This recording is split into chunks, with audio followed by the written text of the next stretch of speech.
Historical Society. Thank you for coming tonight. Just a quick order of business coming up here. I just want to mention next month our speaker will be Janet Uemitsu, and she's going to be talking about, it's really the story of two Orange County families, a Hispanic family and a Japanese American family that lived here for many generations, who came together to overcome a number of problems over the years. They were involved in Westminster, Mendez v. Westminster, out during the incarceration of Japanese Americans in the West during World War II. And so it's an interesting story. It's a hard one to summarize in a sentence, so I'm sure I'm not doing a great job of it right now. But I assure you, she's written a book, and I assure you it's a fascinating story, and I hope you'll join us for that. Tonight, our speaker is our old friend Paul Spitzzeri. He is director of the Workman and Temple Family Homestead Museum in the City of Industry. If you have not been out there, I encourage you to do so. It's a wonderful place full of fascinating Southern California history and different eras of history, and it's definitely worth visiting. Paul was raised in Orange County. He lives in Carbon Canyon, and by the way, he does a wonderful blog about everything, all the goings-on and the history out there in the canyon. And he lives a stone's throw from the county line in Chino Hills. He's written extensively on the history of Greater Los Angeles through articles, a national award-winning book on the Workman and Temple families, and blog posts, as I mentioned, and has spoken any number of times here at the Orange County Historical Society, including at our great 250th anniversary Porto La tour we did back a couple of years ago. So some of you will remember him from that. So with that, I will hand things over to Paul. Thank you very much. Oh, I did one more thing I was supposed to mention. I forgot about this. We have two of these insulators that have turned up. We have no idea the provenance, but if you collect these or want to start, come on back to the back there by the piano. We'll have them, and you can help yourself. I'm already seeing a hand being raised. So. Paul, thank you. Sorry to interrupt. Chris, there's no legal agreement for that to insulate people from legal liability or anything? Not gonna happen. All right, thank you for coming. Appreciate you being here today. I was asked earlier about how I got into this, and it was kind of two phases. One was, we were talking about pre-internet research, so I was down at the LA Public Library going through city directories, the falling apart, crumbling variety, and looking up information on the Temple family in the 1920s, and this name, A. Otis Birch, popped up on a couple of occasions. So that was the first part of that.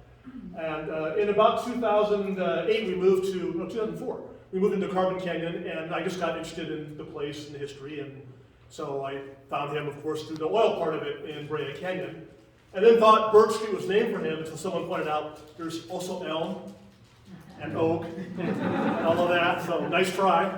So we do make mistakes once in a while, which is good for us to keep us humble, hopefully. And then another little interesting thing came up when I found this postcard, here on the bottom right, of an estate called Birches in South Pasadena. I just bought it because it was of the era of our museum. We do a lot with architecture and all of that. And then when the card arrived, I didn't see the back. When I purchased it from whoever sold it to me, on the back it had Birch's wife's handwriting and Merry Christmas to whoever it was sent to. So that's another thing that happens frequently. We all see this when we go out and do research. You think you find something because of reason A. There's reason B through Z, usually. All kinds of other things that could pop up that make the story a little bit different. Birch had a long life and a very interesting one, strange one, and so we'll talk about that too. I have to come over and hit the screen periodically. Sorry for the darkness here. Oh, Chris, can I? Oh, yes. There's two side switches on the bottom. Like that? No, I'll play with it. All right. Just this one slide, it's a little hard to see. The whole building was wired by volunteers, and it shows. That's better. Okay. There you go. So Albert Otis Birch was born in a town called Cuba, Illinois. It wouldn't surprise me if they didn't pronounce it that. Probably pronounce it Cuba or Cuba or something like that. But it's kind of close to Peoria. Not that you need to know that, but it's a typical, Midwestern farm town. And his father, Albert W. Birch, was a hardware merchant, a veteran of the Civil War. Apparently, this photo was taken as part of that. And I wonder if it was ill health that brought the family to California, because a lot of people did that in the late 19th century. This was a health seeker's paradise. It no longer is. A lot of us have to go somewhere else to get our lungs working properly again. So in any case, they were pretty early arrivals here in Santa Ana around 1873. The town hadn't been started that much longer before then. It was a boom time in the greater Los Angeles area, not like the later booms, but kind of the first of its kind. So they come out, acquire some property off First Street in Santa Ana. Albert did not live long, 4 years, which is another reason why it's possible that he came out, because he was having, it could have been TB, tuberculosis, or something like that. And sadly, his wife, Louisa Berry, died 5 years after that in 1882. So there were there were 3 children. Albert, however, had a number of siblings who died young also. He had a lot of family members who died quite young. And this is an era, of course, we used to have a lot of the communicable diseases. And we're getting a little taste of that now, the last couple of years, of what that can involve. But in any case, what winds up happening once the parents pass away is that Albert and his surviving sister, Emma, wind up being under the care of their father's sister and her husband.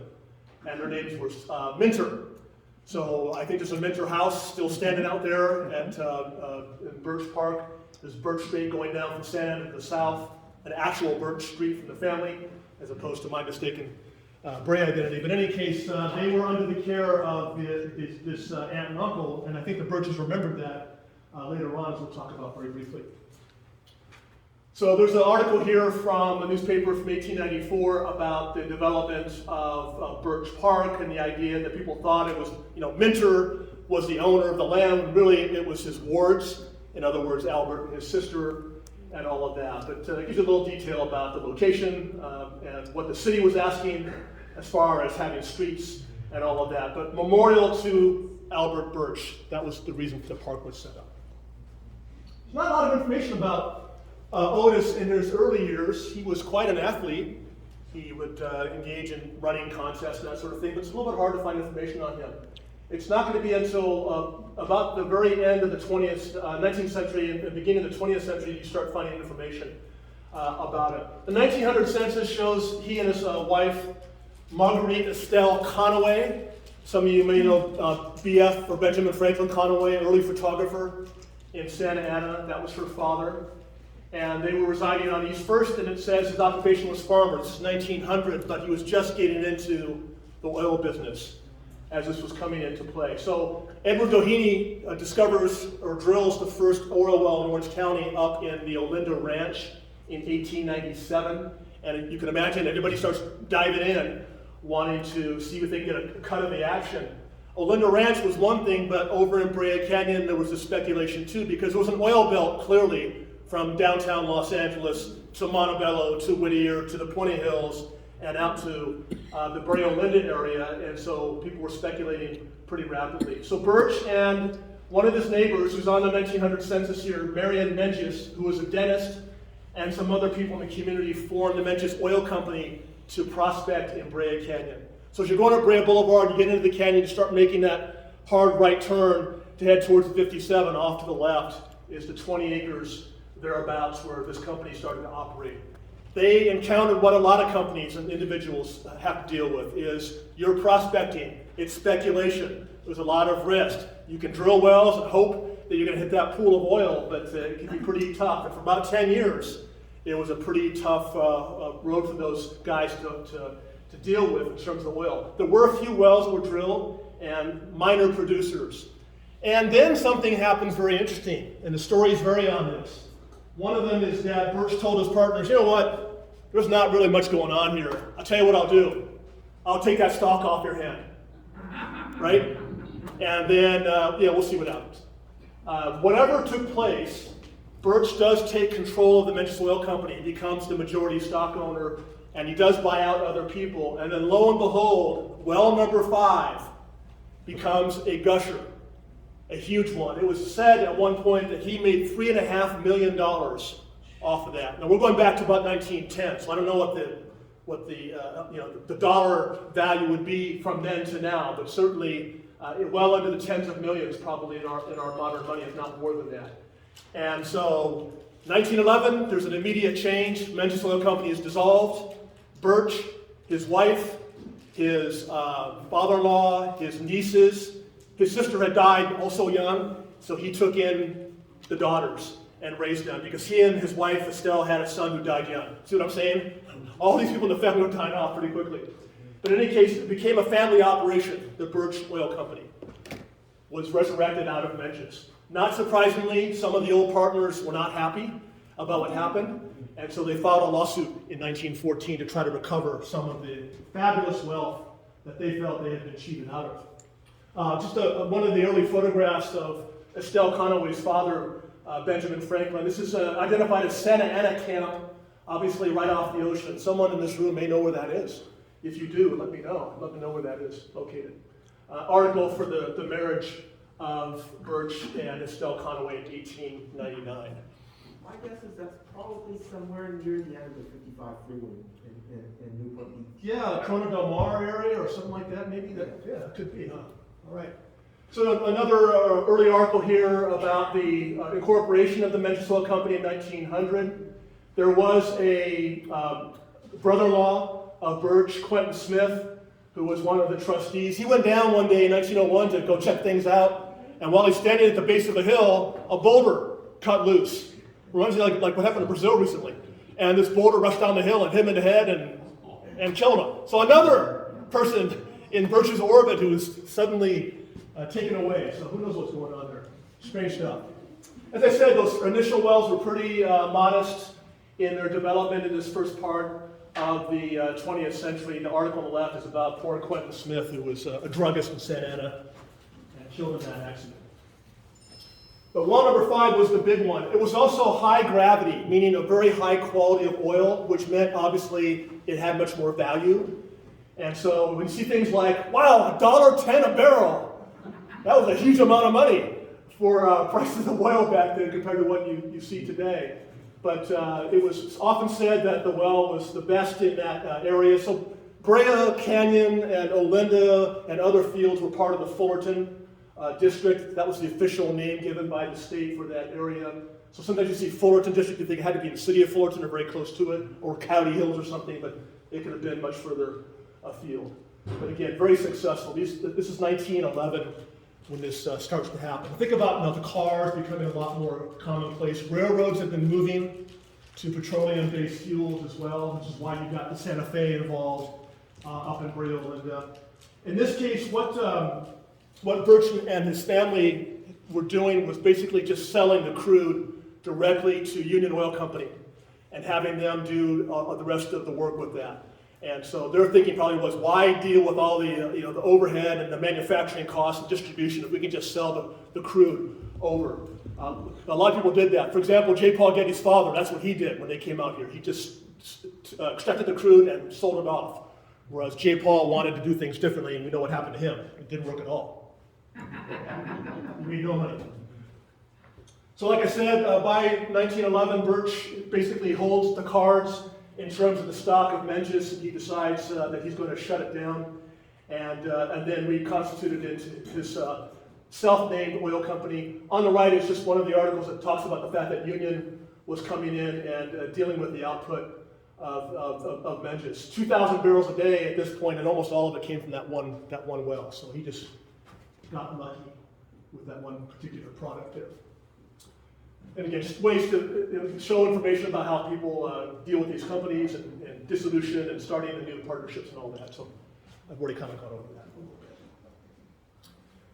This is the only photograph that I have access to of what was referred to here as the Birch Hill oil field. So you're looking northeast, so Brea Canyon Road develops out of Brea Boulevard. You start making that turn to the right, and then off to the side there are the steep hills and where the field was. It was 20 acres originally, and then Birch, with his newfound wealth, bought about 800 acres out there for grazing land, and I think he was hoping to also prospect out there.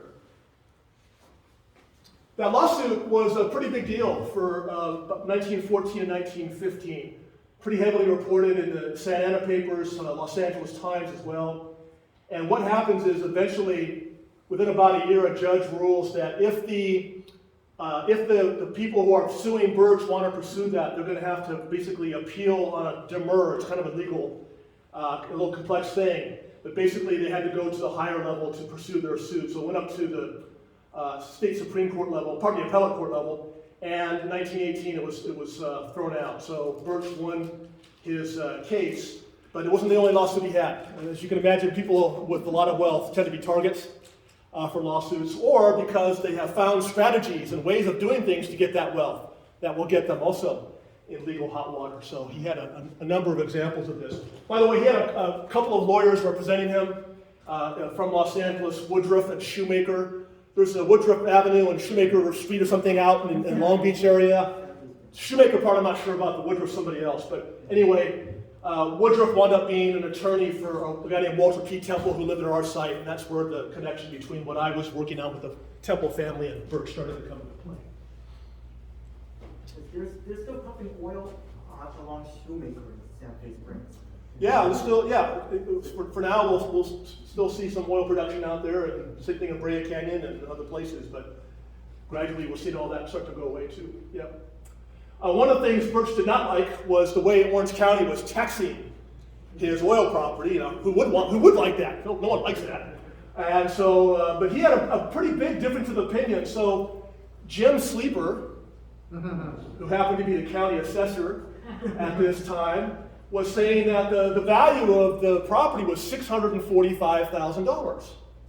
Birch slightly disagreed with that, saying, no, it's only $30,000. Kind of a big gap there. And so there was a long series of suits over the course of the 1910s about that. And eventually Birch wound up losing the case, but he even tried to claim, on the one on the right there, talks about he wanted to change a venue because he felt like the suit of his former partners against him was prejudicing the minds of the legal system in Orange County about his assessed value questions. So he had a long history of legal battles. And again, there may be some reasons about him too. But he's starting to diversify because now he's got this bundle of money. And a smart thing to do actually would be to try to find a way to get your money out in other areas, especially ones that are safer investments, more likely to be productive and give you some good passive income.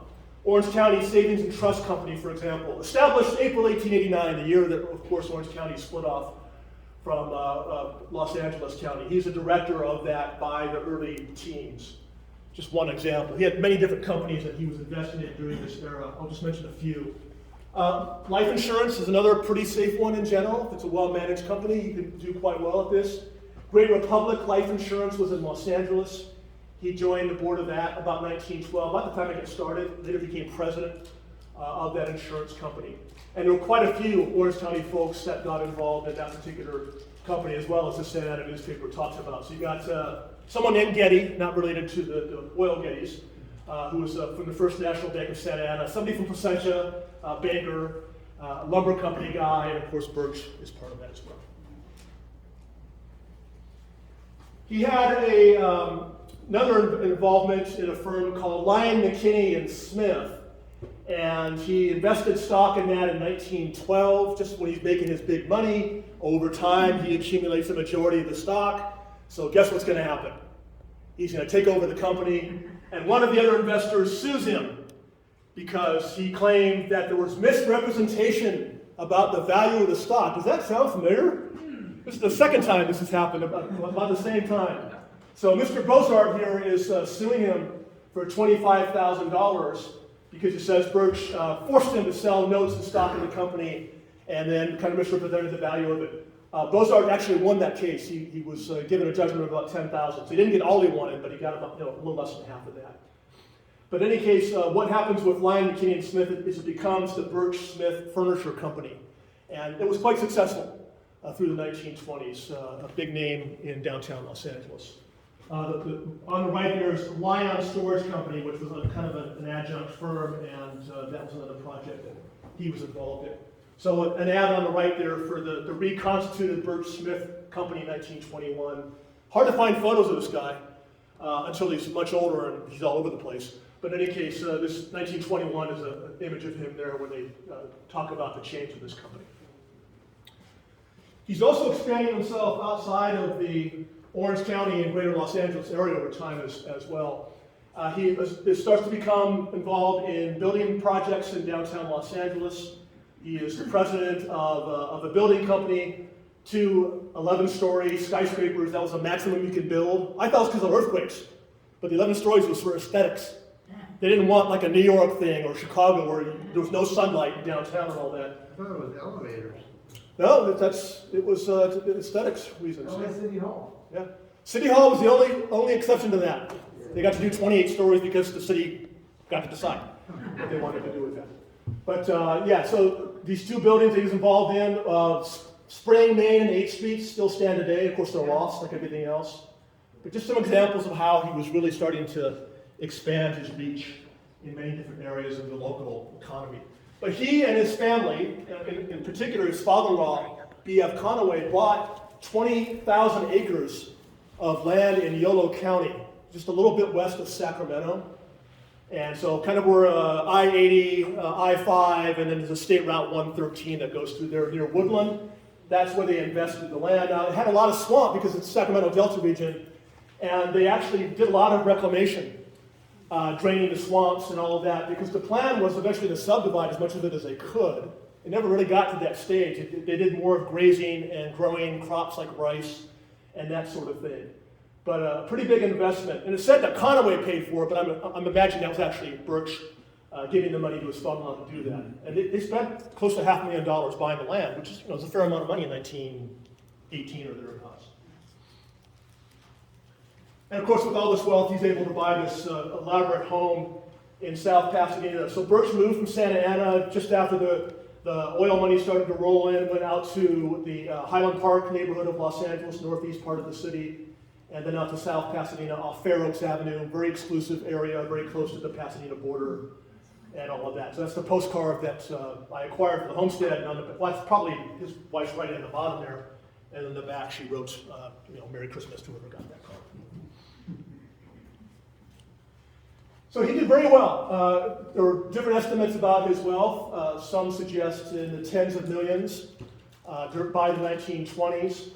And then the Great Depression comes along, and there were a couple of things that happened that I could discern. One is that he was putting a lot of money into that ranch in Yolo County, and a couple $1 million to do the reclamation and all of that. And he created a holding company and a securities company. He took out bonds.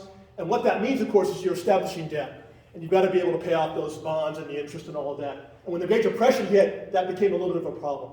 So he's not alone. So many Americans were getting overextended in different ways financially during that era. And he's about 60 when this starts to happen. He had tried oil development in other places, Dominguez Ranch in the South Bay, Maricopa up in the lower San Joaquin Valley. I don't know if any of those ever were as successful as that one well in Brea Canyon that was the basis of his fortune. He had some other problems too. The federal government comes after him. You can imagine that the IRS in the 30s is starting to look more for revenue, or trying to get some people to pay up their taxes and all of that. So there's an article here on the left in the mid-30s. The IRS is going after Cecil B. DeMille's brother for $5,000.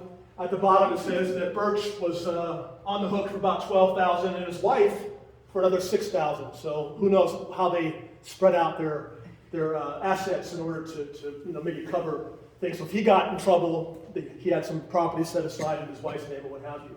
Is that Cecil? Cecil B. DeMille's brother, That's right. William, yeah, he was involved in industry too. We'll talk about Cecil in a little bit too, actually. And and there were some other allegations too in the 30s. So on the right, there's an article there where they are sued by a guy named Roy Campbell. And the point of it is that he was trying to get judgments against Birch for a certain amount of money, but Birch transferred $500,000 of property to somebody else. Why? That way, it's shelter. It's in somebody else's name. So again, there's some interesting strategies that these people can come up with. Sometimes they work, sometimes they don't, but yeah.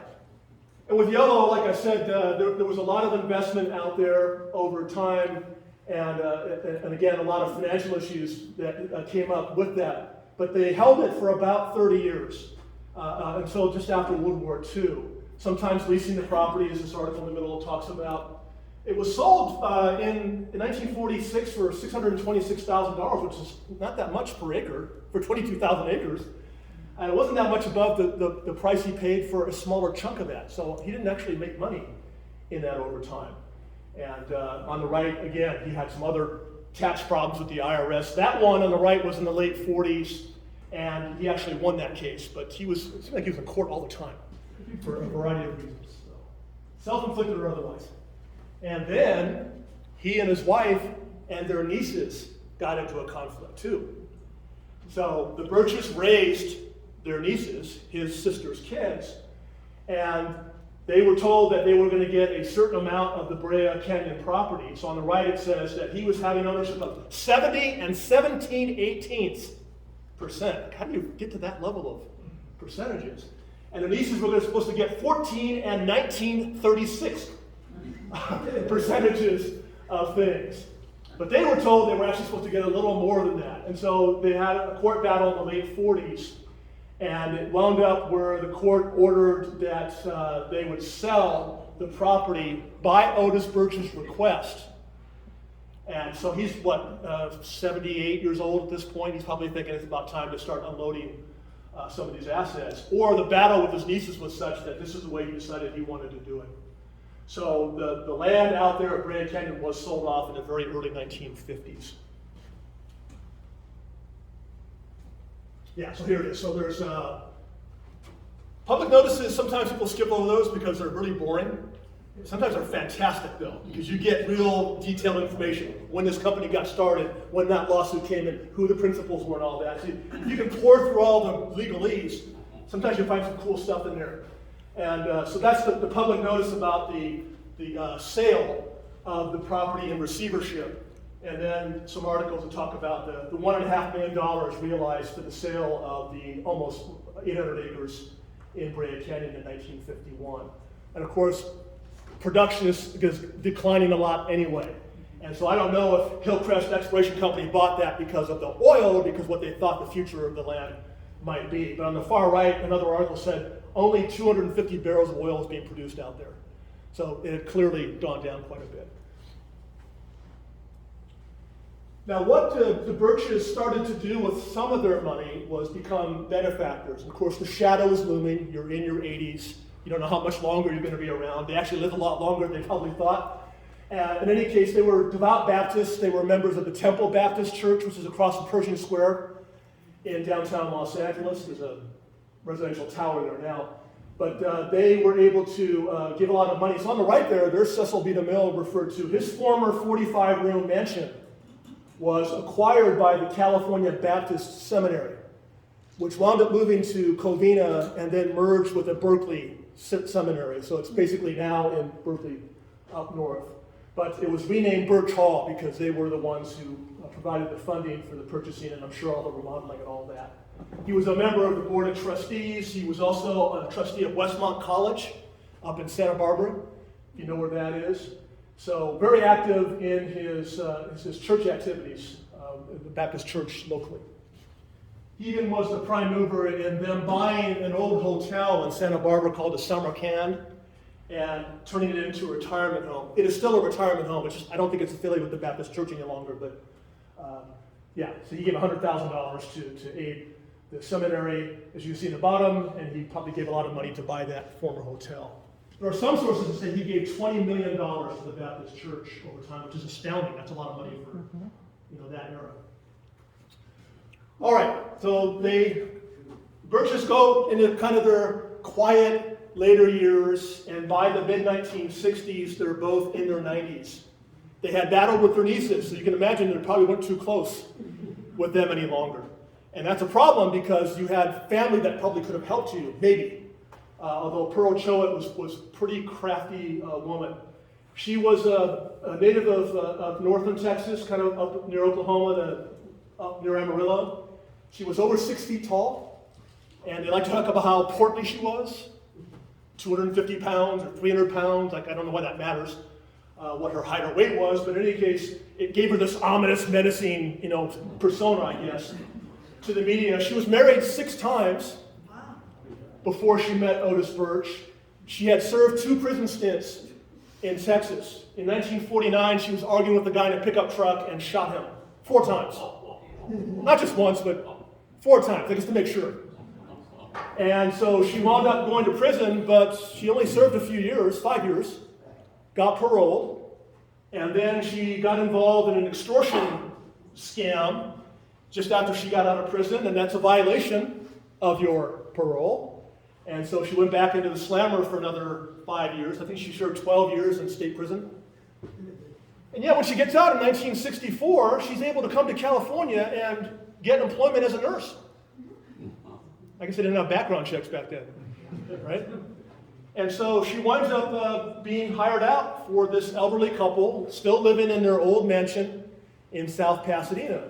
But they're not there very long, because Pearl has other ideas of what to do. You probably realize very quickly they don't have any family support, if any support at all.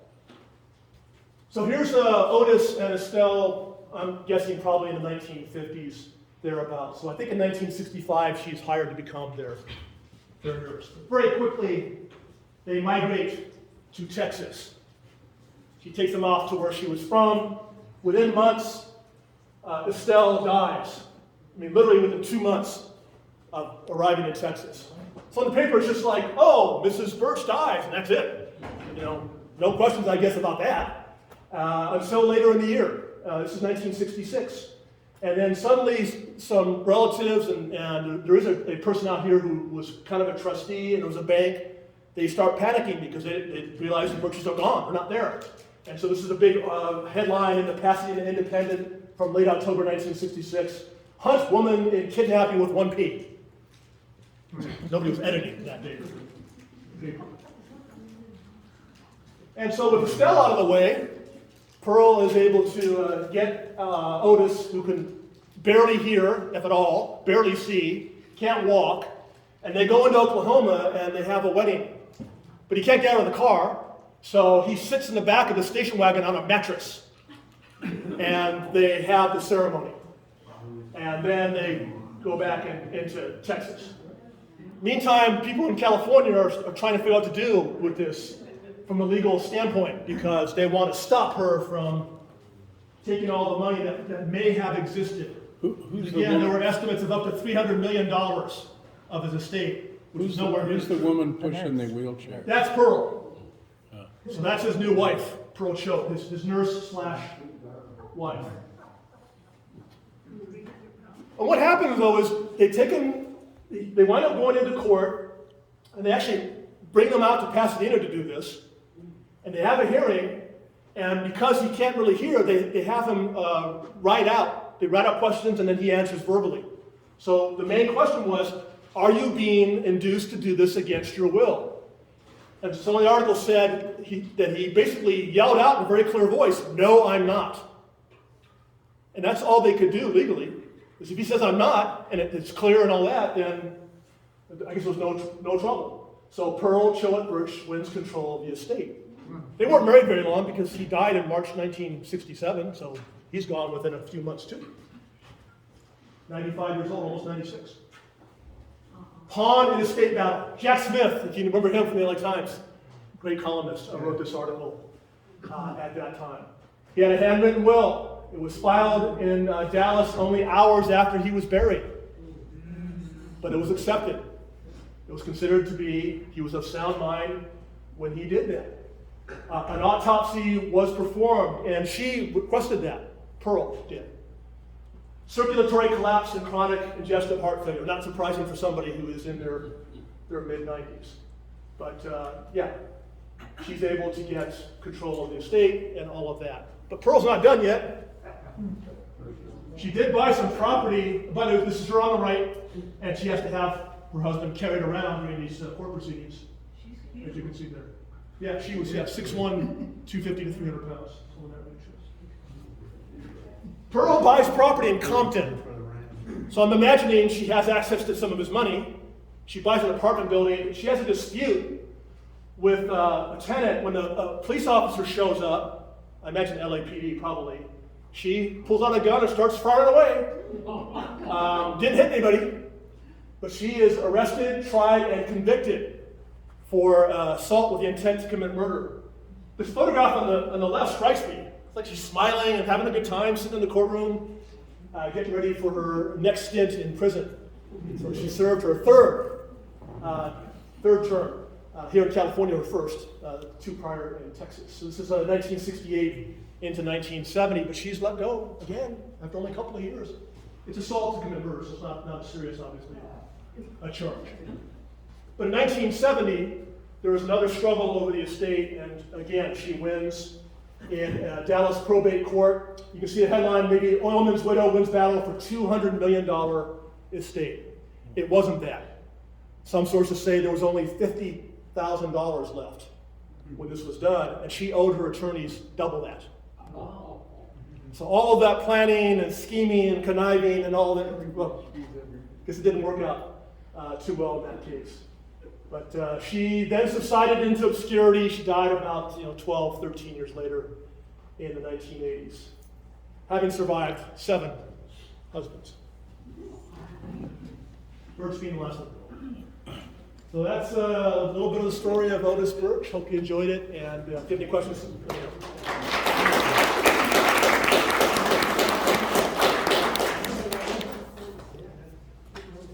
Where did Birch live in Santa Ana? First Street, outskirts.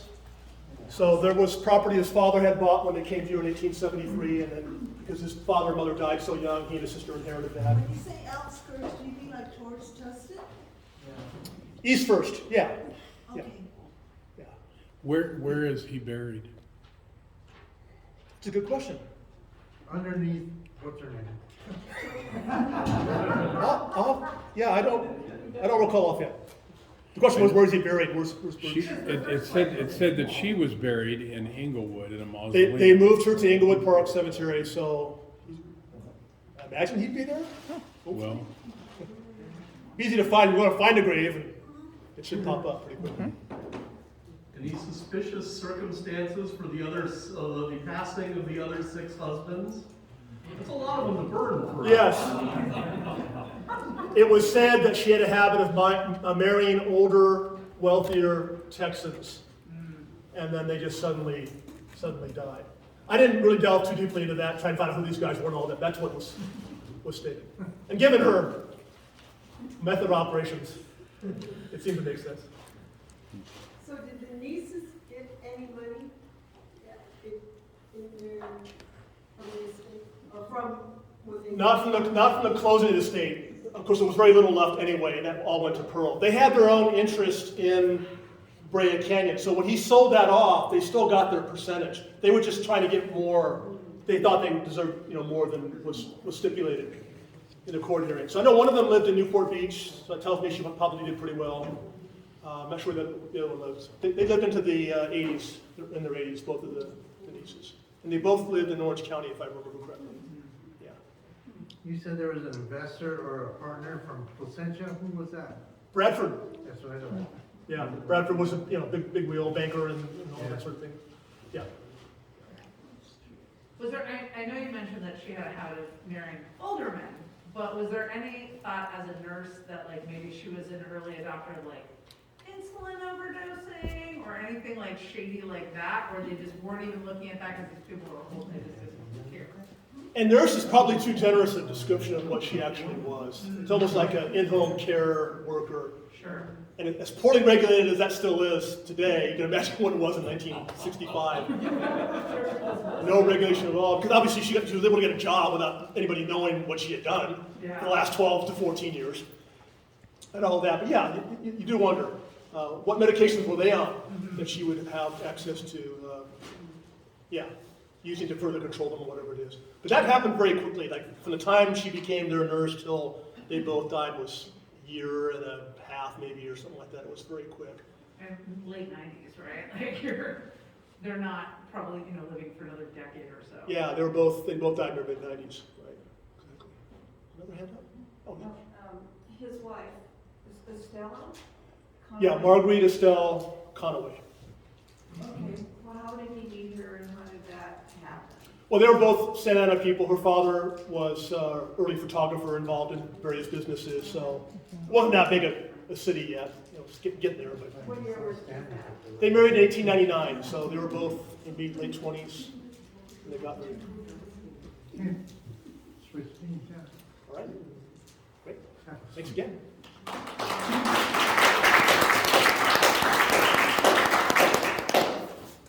Thank you so much, Paul.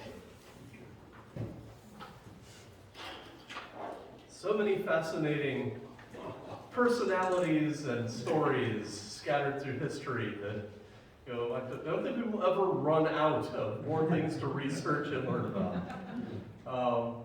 So thank you all for coming this evening. Do help yourself to goodies in the back. They're all individually packaged and wrapped, which I want to thank Irene and Phil Chin for pulling all that together for us. And also please do drop off your name tag before you leave, but there's plenty of time for socializing before that. Also, I'll remind you, we do have a whole bunch of books back there, including some that are newer to our lineup that you may not have seen before, so do check that out. And if you're not already a member, or you find that you need to re-up or want to become a life member, you can also see Lynn about that at the back of the book table. She can get you squared away on that. So thank you all very much for coming this evening, and we'll see you next month. Hopefully.